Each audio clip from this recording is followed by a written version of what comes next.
What's up guys, and welcome back to ECG. Today we are going to be doing a couple things on Tristan's Forester. As you saw in the video of the parking deck car mate thing, we've got some pretty not nice curb rash plasti dip. And as a first step to begin the modifying process of Tristan's vehicle, he was thinking it would be a good idea to paint them black. So it'll definitely look a lot better than curb rash plasti dip. So that is what we were doing today. Let's get started.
So we just hit up Home Depot and got all the stuff we need. Got some paint, got some tape, got some alcohol, various other things. So first things first, we're gonna get out the little tire iron and loosen up them wheels so we can jack it up and get them wheels off, brother. We're doing this at Dino's house today. You guys ready to do some Forester work here? Yes. After one game of Fortnite, which probably won't do that long. Tell them about doing cocaine. Oh. Donna's too busy doing the cocaine. Chewy has joined us outside now. How you doing on this fine day? It's hot. I'm tired. It's actually not very hot right now. It's not, it's just it's stupid because it's been cold the last few days. San Diego cold at least. And then okay, so Tristan's starting up right now. Yeah dude, I'm pretty hyped. I think it's gonna, wheels no matter what, even if it's just painting stock wheels, it usually makes a pretty big difference on the car. Not when you check it out. It's pretty nice. Alright, so most of the wheels are off. We're finishing getting the last one off right now. And then Chewy and I have started over here and we're gonna try and peel off what we can of the plasti dip, but usually we have bad luck with peeling plasti dip, so I'm sure we'll have to do some decent amounts of sanding. But so far, it's not too bad. Just gotta work at it, see what we can get off, and then sand the rest, and we'll start prepping them for paint.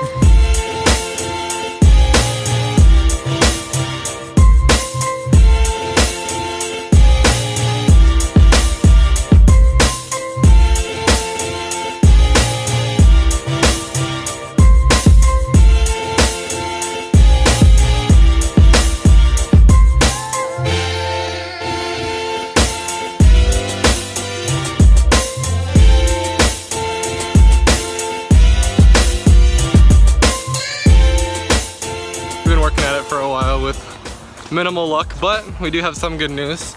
My new taillights for the 3 came in. I know it's kind of dumb to be doing cosmetic stuff before the car is running, but one, these are a really good deal.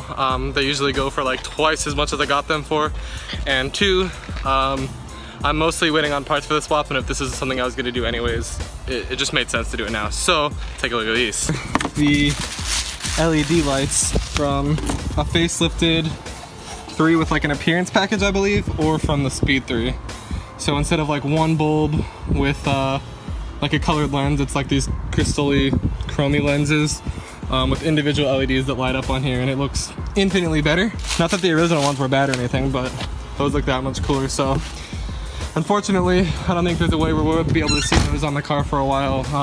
So the battery's out of the car and dead, and the main harness is all unplugged. So unfortunately, it'll be a while till I get to see those unless we can come up with some half-assed solution to see it up.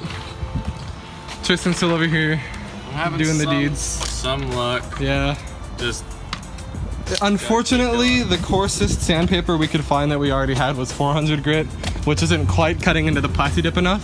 All right, so Tristan here has gone on the Google and discovered a potential remedy for old dip. So what's going on here? So I read that if you spray WD-40 on the plastic dip, not on my shoes, on the plastic Oh, dip, on his shoes? No, not my shoes. Oh. And wait 5 minutes or so, it should wipe away like butter. This guy said. Yeah, we'll see. We'll see. So, yeah, and it said liberally, and Chewy's being pretty let's check that out. liberal with the WD-40. I'll get you some more WD-40. Race truck, dude. Been 5 minutes. What's your analysis over here? Like there's like a little hint of bullshit in that post. It's not quite butter, but it's coming off kind of better than just by hand. Yeah. So a little elbow grease should a lot of get elbow rid grease. of it. Guys, so as you may be able to tell by the significant change of lighting, it has been hours.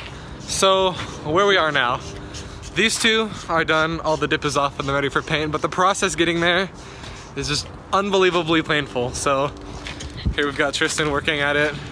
What's the solution that wound up working the best for you? Steel wool? Steel wool. It's working very slowly. It's getting there. So, and then after he's done with that, I've been goo-gonning to get all the residue off, and then we wind up with this. So the plan is, obviously we're not gonna be able to like see what we're doing and get a good paint job on tonight. So I'm filming another video tomorrow morning with Luke, but after that is done, Tristan and I are gonna meet back up and we are going to paint them tomorrow. So by tomorrow, we should have some wheels on here. Tonight, all we're gonna be doing is sanding, scraping, goo-gonning. So it's not really entertaining. We're probably not gonna film too much more of it. So we will see you tomorrow. All right, guys, so it is now day 2 of the wheels on the Forester. Hopefully today we'll actually be able to get something done. So we're out here, my neighbor's driveway. We got Nick. Hello, we got Nick. And then, of course, you got the owner of the Forester himself, your boy Tristan.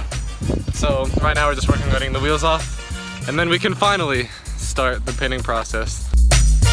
All right, so here, as is usual on East County Garage, something as simple as taking wheels off can lead to an ordeal. So what happened, Tristan? I was unscrewing one of the lug nuts and it snapped in half. Yeah, he broke the lug, little stud there. So I'm gonna kind of like show them what they need to do for the painting stuff, and then while they're doing that, I'm gonna start dealing with this. So fast forward a couple minutes, I haven't really had any luck over there on the Forester. Chewy has the socket set I need right now, and he's not off work yet. Right now it's like 3:30 or so, and Chewy's off I think around 5 or so. So we have a little bit to go. So right now we're just gonna focus on the wheels, get these as good as we can, and then hopefully we won't have too much trouble with the right tools once Chewy's off work. So that's the plan right now. How you doing, Tristan? Cars are fun, huh? Yeet. Welcome to the world of working on cars. Nothing goes right. So you guys know the drill. We just sanded everything down, wet sanded everything down, and cleaned it off with alcohol. We started with the 400 grit, worked our way up to 1500. Nick and Tristan actually did pretty much all the work while I've been overlooking at the Forester. So we just cleaned them up with alcohol, so they're nice, smooth and clean. We also got the tires so that the tape should be able to stick, and now the process of masking begins.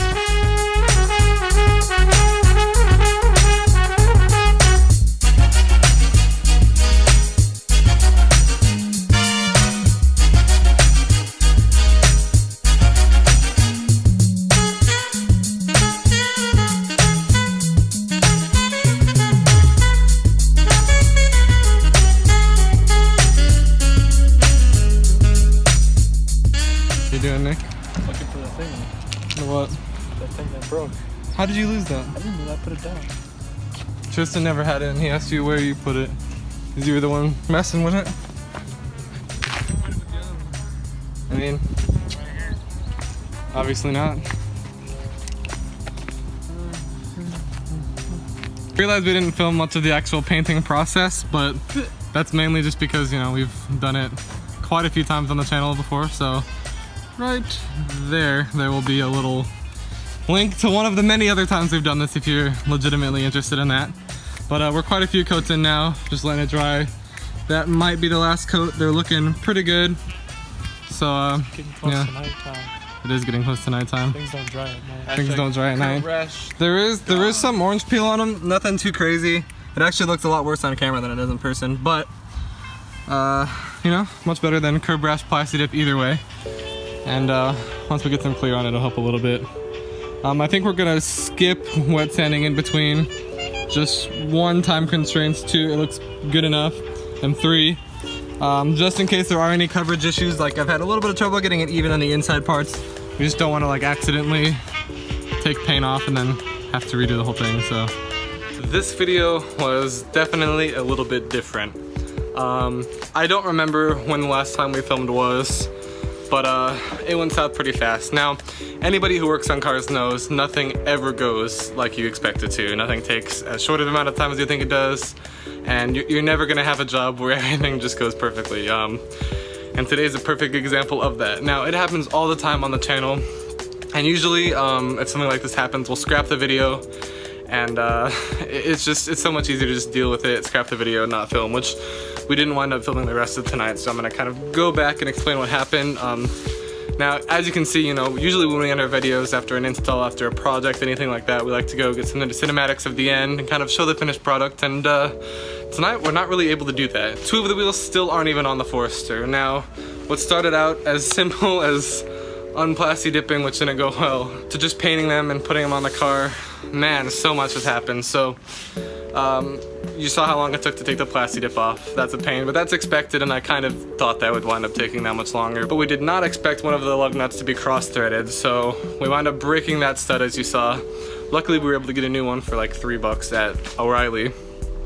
However, much more happened. So the way everything's kind of set up on the Forester, it's not as easy to access as on the other cars we've done similar brake things on. I've literally done the exact same, you know, brake hub thing on the Miata, the Crown Vic. I think I've taken it off the 3 before. I haven't had to replace it, but you know, we've done a lot of the same stuff. And Chewy works at a shop, and he was saying like, wow, this is pretty hard. So what happened was we had to start taking things off. Obviously, you have to take the caliper off to take the rotor off to get to the hub. The caliper exploded. So now we're having caliper issues. It looks like one of the pistons in the caliper is seized. We're gonna have to do a full bleed of the brake system. We still need to get everything off so that we're able to get the old stud out, put the new one in.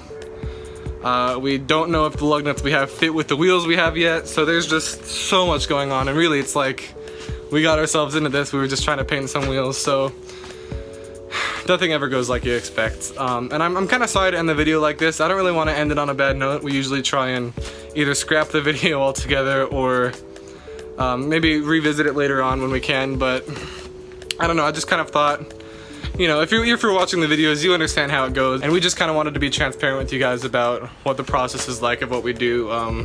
So I am sorry to end it on a sad note, but that's kind of how today went. It honestly was a very frustrating day. So I want to go ahead and thank you guys so much for watching, especially if you stayed to the end. Please be sure to like, comment, and subscribe. Click that bell so you get notifications when we upload, and have a good one.